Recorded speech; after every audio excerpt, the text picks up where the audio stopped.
Blessings to everybody. How are you this afternoon? This is Bernadette Davis, coming to you with our Dynamite Insight in the Word. And we're doing our prayer series for a wife's prayer. And of course, we are reading our prayers from this beautiful book called The Book of Prayers for Couples by Arthur Stormy Martin.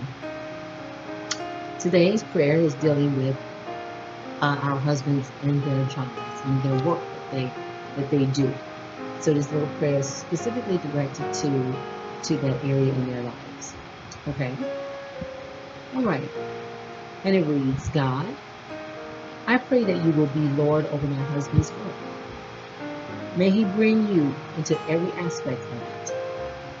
Give him enough confidence in the gifts you've placed in him to be able to seek, find, and do good work.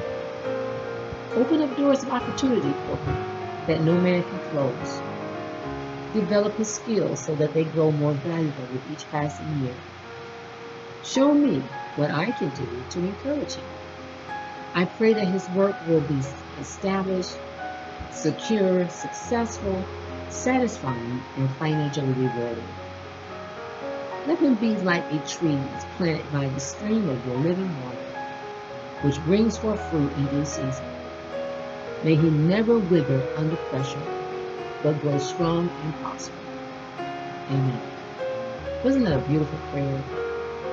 In the Psalm 90:17, a little scripture that goes along with the prayer, says, let the beauty of the Lord our God be upon us, and establish the work of our hands for us. Yes, establish the work of our hands. Now I pray that prayer honestly because I and my husband at the very present moment have had to reestablish ourselves after going through a very serious financial dilemma, and God has seen fit to bring us out to a place of rest and oasis, and we're going to our land of promise.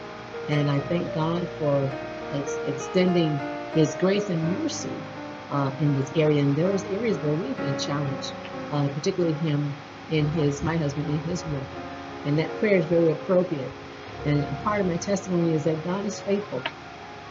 And as we were going through that, and I've not been able to work outside of the home and draw extra income and kind of been limited, and God has been faithful to meet the needs. But I'm in this time frame because the type of career that I have, I've been able to, I could actually work, and it could have solved some of the issues. But I noticed that God allowed us to divinely orchestrate some events to occur where I couldn't put my hands on it. And I had to reach out and trust God to take care of us on one income. And God has met the needs and miraculously multiplied where there were small amounts and many amounts. God miraculously supplied the needs. It reminds me of Jesus when he took the little that the people had to feed the multitude. It seems to me that God always specialized in taking little and making much. He's a God of multiplication. He always adds and makes more. But Jesus took that little bit, those two little loaves and two little fish and 5 loaves of bread, and fed a multitude of people with that little bit. And I see how God has took the little that we had,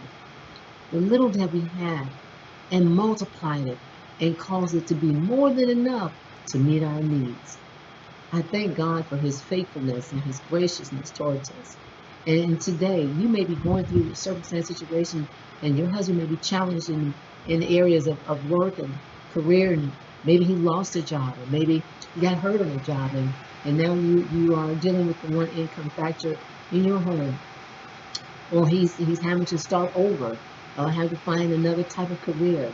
And we all understand what it's like when an income situation has changed, not for the best, but for the worse in a household. We have to adjust and readjust. And a lot of times it's a very difficult challenge to get through. And so the God, when we honor him and when we look to him, will meet the needs. He promised to supply all our needs. That's a promise that he made to us as his children. Supply all our needs according to his riches and glory. And he does more than that. He gives you what you need and some over, so that you don't have to be in a financial duress. I testified before some time ago that during the situation, the thing became so heavy and hard to deal with. It's almost like we were drowning. But God reached down and snatched us up out of that circumstance or situation and brought us out of the duress of the financial difficulty. The duress has to do with the emotional and mental anguish that you endure when you're going through financial distress. But God brought us through the distress and through the duress. And He brought us to a place of rest, in a place of oasis and restoration. And I thank God that He did that. So I know that God can do it for you. I know that there's nothing too hard for God. And you're not been forgotten that He's there. He's orchestrated events so that He can get the glory and He can bless you. So be of good cheer. Hold your head up. Trust God. Have peace. Be of a joyous spirit. God will not forsake you. He will not leave you destitute. He will not leave you with your needs unmet. He promised to supply your need. And one thing, if nothing else, He promised to give you is food, clothes, and shelter. Those are the necessary things in life. And everything else is extra. But He promised to supply those needs. And until He brings you out, find yourself in a place of gratitude. Be content. The scripture said, godliness with contentment is great gain. Be content with the things that God blessed you with. Don't despise the day of meager beginnings, or despise a day where you have to adjust your schedule. You go from point A to point B, and that budget went from $5,000 or $6,000 a month to $1,000 or $2,000 a month. It's very challenging. I do know, but God can bring you out. He will show Himself mighty to you, and all because He wants you to learn how to trust Him. How to trust Him, depend on Him. So today, ladies, be encouraged. Pray for your husbands, and then God will be able to bless you to be a blessing to Him. And that sometimes it's not just what we do, it's how we do. And you'll find peace when you pray for Him. God bless you. Have a wonderful day. It has been a pleasure to come to you. Pray for us, we'll pray for you. Remember, today is your day of deliverance. Every day is your day of deliverance when you're walking with God. Have a glorious day.